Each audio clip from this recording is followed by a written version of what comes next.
మొన్న 24 ఎన్నికల ప్రచారంలో కూటమి ప్రభుత్వం ఇవాళ మాట్లాడినటువంటి మాటల్ని ఒకసారి మనందరం కూడా వినాలి. వాళ్ళ ప్రచారంలో అనేక తప్పుడు వాగ్దానాలు చేసుకుంటూ తప్పుడు ప్రచారాలు చేస్తూ అప్పుడున్నటువంటి వైఎస్ఆర్ కాంగ్రెస్ పార్టీ మీద ఎన్నో రకాలుగా దుష్ప్రచారాలు చేశారు. ఆ దుష్ప్రచారాల్లో ఒక ముఖ్యమైన అంశం మీద ఇవాళ మనం మాట్లాడుకోవాల్సి వస్తుంది. అదేంటిదంటే, గత వైఎస్ఆర్ ప్రభుత్వం గంజాయిని పూర్తిగా నియంత్రించలేకపోయింది.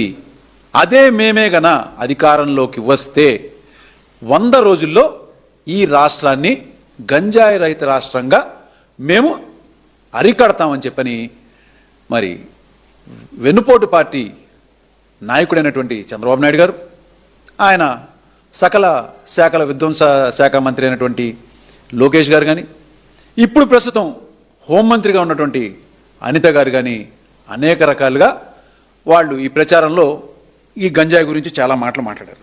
మరి వీళ్ళు అధికారంలోకి వచ్చాక ఏం చేశారనేది మనం వాస్తవాల్లోకి వస్తే, వాళ్ళు మామూలుగానే అధికారంలోకి రాగానే యథావిధిగా ప్రెస్ మీట్లు పెట్టి మేము మొత్తం గంజాయిని పూర్తిగా అరికట్టేశాం, గంజాయి మీద ఉక్కుపాదం మోపాము, ఎక్కడా కూడా డ్రోన్ల సహాయంతో ఎక్కడెక్కడ గంజాయి సాగు జరుగుతుందో అక్కడ అన్నీ కూడా మేము తెలుసుకుని వాటిని పూర్తిగా అరికట్టేశాం, అసలు ఈ రాష్ట్రంలో ఎక్కడ కూడా గంజాయిగా కనిపించదని చెప్పని యథావిధిగా వాళ్ళ డబ్బా ప్రెస్ మీట్లలో చెప్పాల్సినటువంటి అబద్ధాలు అలవాటు ప్రకారంగానే చెప్పేయడం జరిగింది. మరి వాస్తవానికి వస్తే అసలు ఏం జరుగుతుంది ఈ రాష్ట్రంలో అంటే, మీకు విచ్చలవిడిగా గంజాయి అనేది ఎక్కడైనా దొరుకుతుంది. ఇక గంజాయి కానీ మద్యం కానీ ఇక అన్నీ ఏదైనా కానీ మత్తు పదార్థాలు ఆ విషయంలో ఈ రాష్ట్రంలో దొరకనటువంటి స్థలం లేదు. మీకు అసలు దానికి అడ్డు అదుపు అనేది లేకుండా పోయింది. మరి ఇంకా ముఖ్యమైన విషయం ఏంటంటే, ఒక 4 రోజుల క్రితం ప్రకాశం జిల్లా అద్దంకి మండలం శంకోరప్పాడులో జరిగిన ఒక ముఖ్యమైన ఘటన వెలుగులోకి వచ్చిన తర్వాత అసలు గంజాయి అనేది ఎలా జరుగుతుంది ఈ రాష్ట్రంలో అని చెప్పని చాలా స్పష్టంగా మనకు బయటకు వచ్చింది. ఈ వీడియో ఒకసారి మనం చూద్దాం.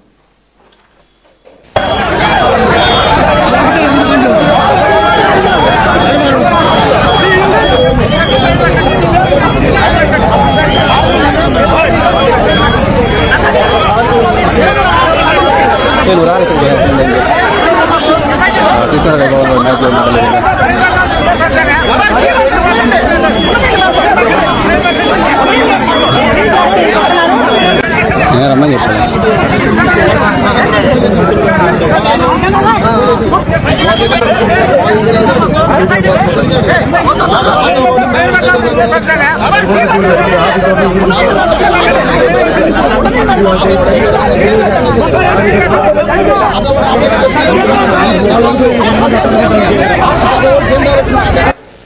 ఈ వీడియో చూశారు కదండి. దీనిలో ఒక ప్రైవేటు వాహనంలో 2 పోలీస్ అఫీషియల్స్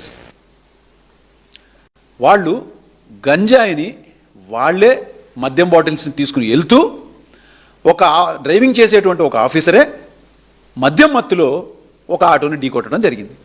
ఢీకొట్టిన తర్వాత అక్కడ స్థానికులు కొంతమంది గబగబా వచ్చి వాళ్ళని రక్షించే దీనిలో చూస్తే ఈ కారులో వెనకాల మద్యం బాటిల్స్, గంజాయి, అలానే ఈ 2 వ్యక్తుల యొక్క పోలీస్ డ్రెస్ కూడా అక్కడ పడేసి ఉంది ఆ వెనకాల డిక్కీలో.